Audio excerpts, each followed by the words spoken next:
Why did 90s personal homepages have visitor counters? Imagine the early days of the internet, where personal homepages were like digital playgrounds. One of the most eye-catching features on these sites was the visitor counter. So, why did so many personal homepages in the 1990s proudly display these counters? In the 1990s, personal homepages were often simple and static.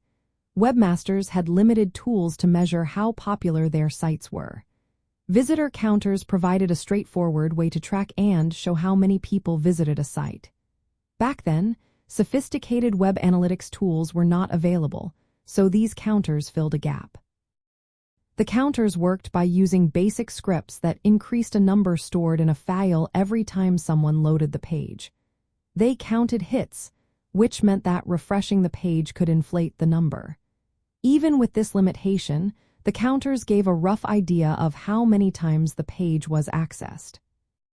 Culturally, visitor counters became a badge of honor among personal homepage creators. Platforms like GeoCities encouraged this playful competition. Many users took pride in having a high visitor count, seeing it as a sign of their site's popularity. It was common for teenagers to refresh their own pages just to watch the number go up.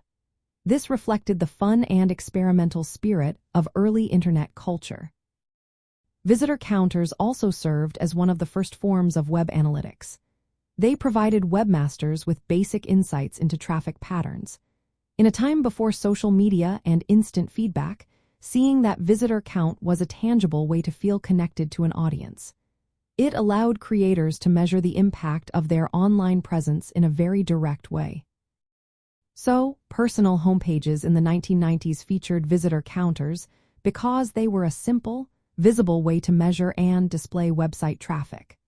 They highlighted the early internet's technical limitations and the social dynamics of the time.